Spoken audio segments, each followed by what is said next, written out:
Good evening guys, welcome back to my YouTube channel exam solution 1.0।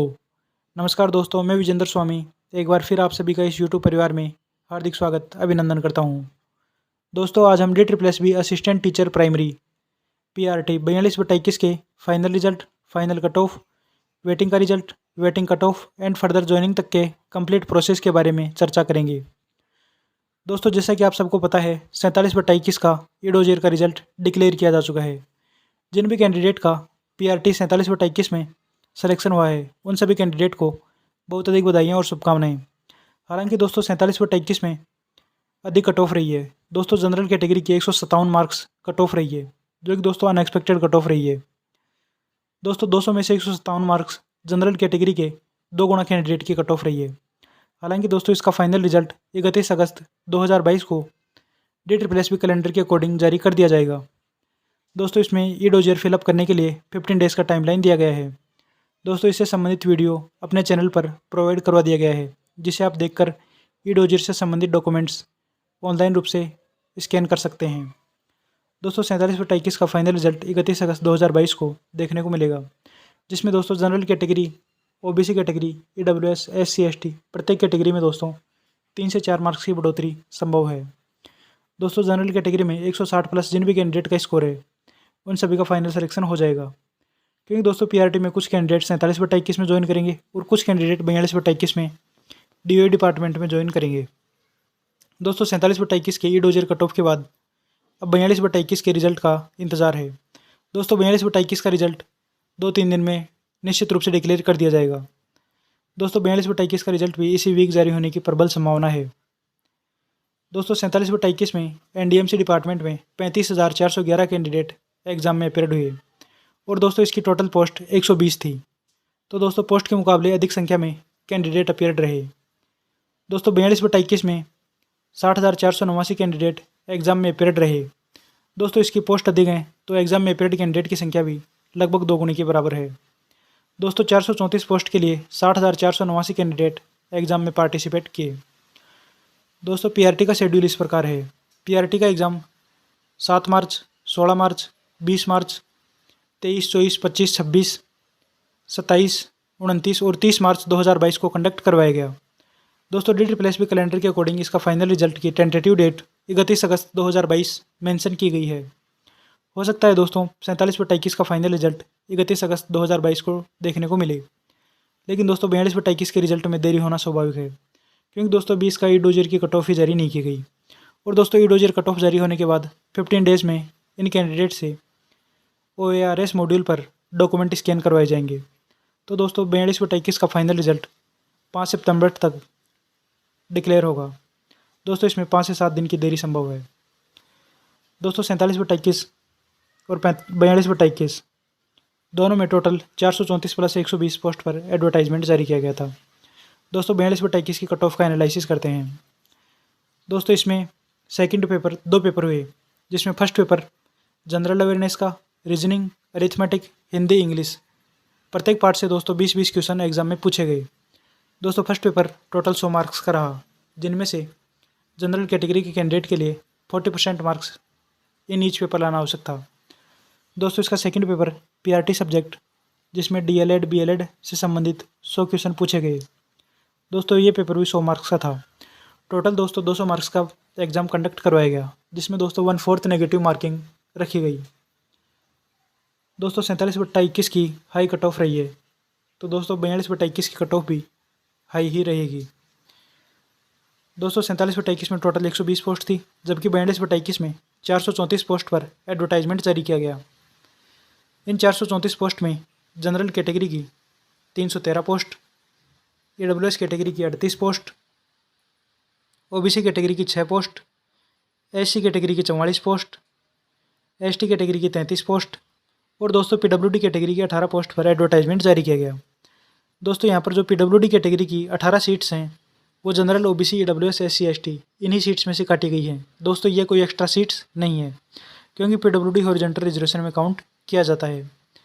दोस्तों, इसकी expected ईडोजेर cut off इस प्रकार है। जनरल कैटेगरी की एक्सपेक्टेड ईडोजेर कट ऑफ 150 मार्क्स के लगभग रहने की संभावना है। दोस्तों, एक एक्सपेक्टेड एनालिसिस है, हो सकता है दोस्तों इससे कम मार्क्स भी इसकी एक्सपेक्टेड कट ऑफ देखने को मिले। ओबीसी की ईडोजियर कट ऑफ 140 मार्क्स के लगभग रहने की संभावना है। दोस्तों यहाँ पर ओबीसी में पहले ही सीट कम है, तो दोस्तों ओबीसी और जनरल की कट ऑफ बराबर भी रह सकती है, क्योंकि दोस्तों जनरल में 313 सीट हैं, जबकि ओबीसी कैटेगरी में मात्र 6 सीट्स पर एडवर्टाइजमेंट जारी किया गया था। तो दोस्तों ओबीसी की कट ऑफ हाई रहना स्वाभाविक है। ईडब्ल्यूएस कैटेगरी की 38 सीट्स के लिए ईडोजियर कट ऑफ 137 मार्क्स के लगभग रहने की संभावना है। एससी कैटेगरी की 130 मार्क्स के लगभग इसकी ईडोजियर कट ऑफ रहने की संभावना है। हो सकता है दोस्तों इससे कम मार्क्स पर ही कट ऑफ रहे।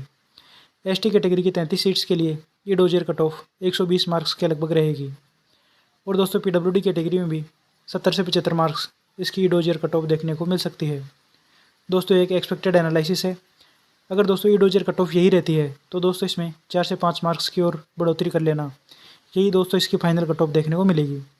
दोस्तों जो ईडोजियर कट ऑफ हमारे द्वारा बताई गई है इसमें प्लस माइनस 5 मार्क्स और कर लेना।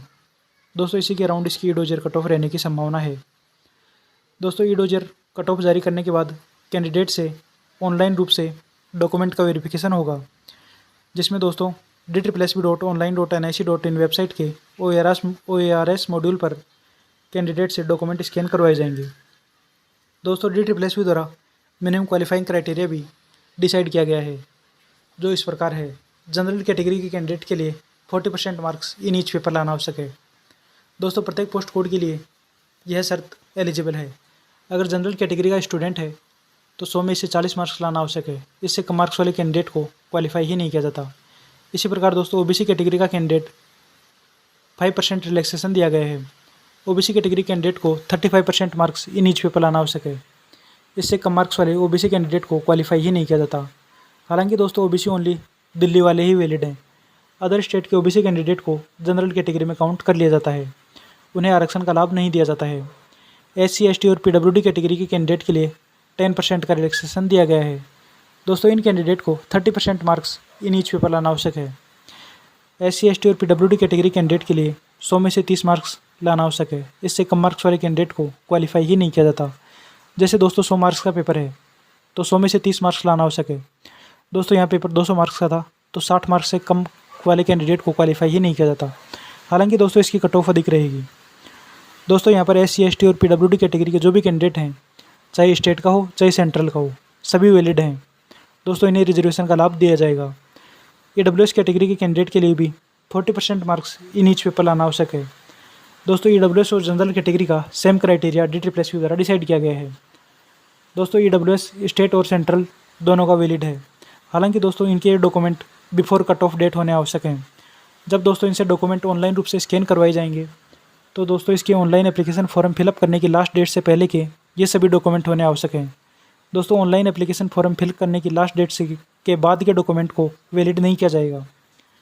दोस्तों यहाँ पर ईडोजियर कट ऑफ का एनालिसिस कर दिया गया है, जिसमें जनरल कैटेगरी की 150 के लगभग कट ऑफ रहने की संभावना है। हो सकता है दोस्तों आज या कल में इसका रिजल्ट देखने को मिले। और दोस्तों इसी के अराउंड इसकी कट ऑफ रहने की संभावना है, क्योंकि दोस्तों 47/21 की भी हाई कट ऑफ रही है। दोस्तों DSSB द्वारा पहले कैंडिडेट का ईडोजियर जारी कर दिया जाता था। ईडोजियर की कट ऑफ जारी करने के बाद इन कैंडिडेट से 15 डेज़ का टाइमलाइन दिया जाता था, जिसमें दोस्तों इन कैंडिडेट से ईडोजियर फिलअप करवाया जाता था। जिसके बाद दोस्तों इन कैंडिडेट का डॉक्यूमेंट वेरिफिकेशन ऑनलाइन रूप से होता था। जिसके बाद दोस्तों इनको फर्स्ट रिकॉल नोटिस जारी किया जाता था। फर्स्ट रिकॉल में दोस्तों 10 डेज़ का टाइमलाइन दिया जाता था।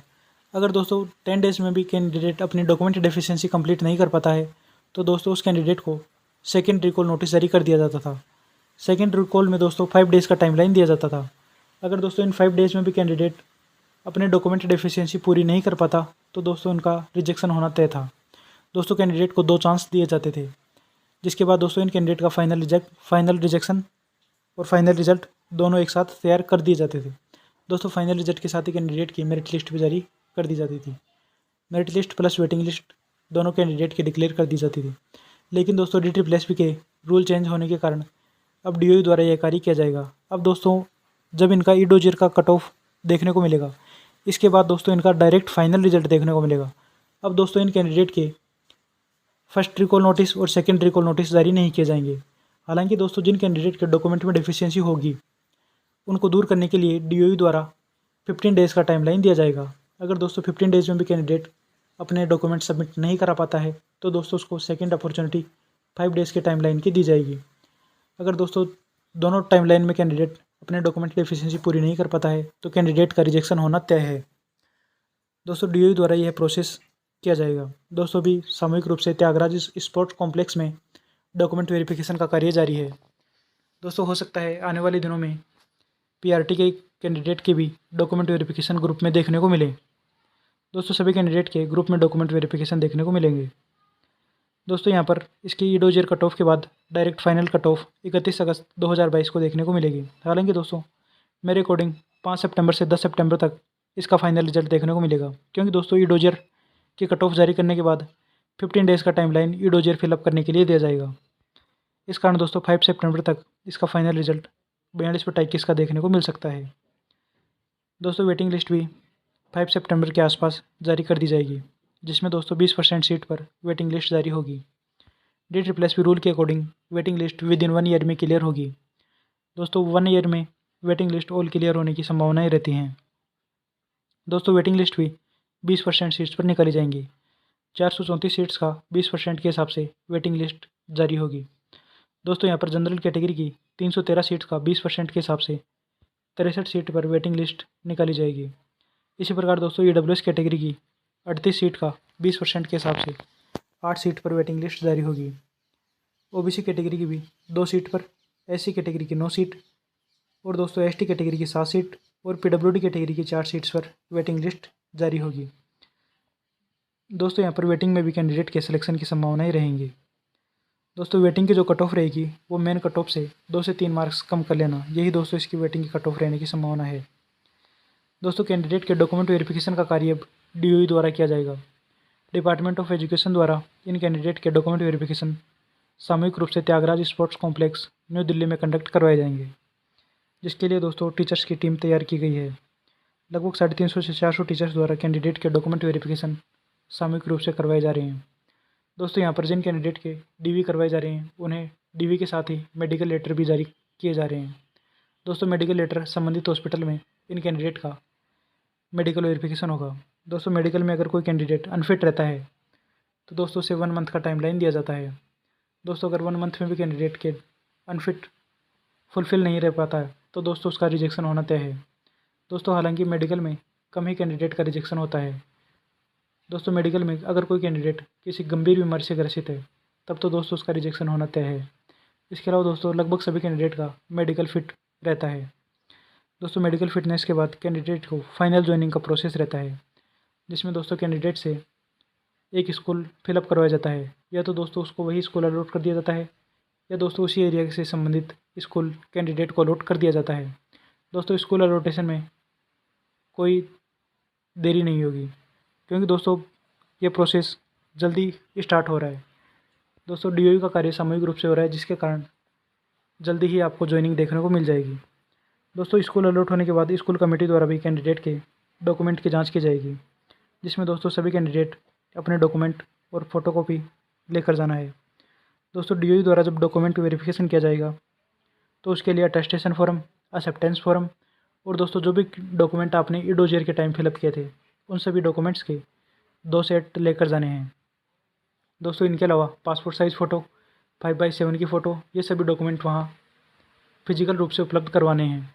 जिसके बाद दोस्तों आपका डॉक्यूमेंट वेरिफिकेशन होगा। डॉक्यूमेंट वेरिफिकेशन के साथ ही मेडिकल लेटर के आफ्टर आपको स्कूल अलॉट होने के बाद कैंडिडेट से जिन सीट पर कैंडिडेट ज्वाइन नहीं करते हैं उन सीट्स के अगेंस्ट वेटिंग लिस्ट निकाली जाती है। दोस्तों यहाँ पर जो कैंडिडेट TGT में सेलेक्ट हैं और दोस्तों PGT में सेलेक्ट हैं, क्योंकि दोस्तों TGT और PGT में भी अधिक मात्रा में कैंडिडेट सेलेक्ट हुए हैं, तो दोस्तों वे कैंडिडेट PRT में ज्वाइन नहीं करेंगे, क्योंकि दोस्तों कुछ कैंडिडेट ने DLED भी किया होता है और BEd भी किया होता है। दोस्तों जिन कैंडिडेट के पास दोनों डिग्री और डिप्लोमा होते हैं, अगर वे कैंडिडेट TGT में सेलेक्ट हैं तो वे TGT की पोस्ट को अपॉर्चुनिटी देंगे। दोस्तों वे TGT में फाइनल ज्वाइनिंग लेंगे। इस कारण दोस्तों PRT की सीट्स भी वैकेंट रहेंगी।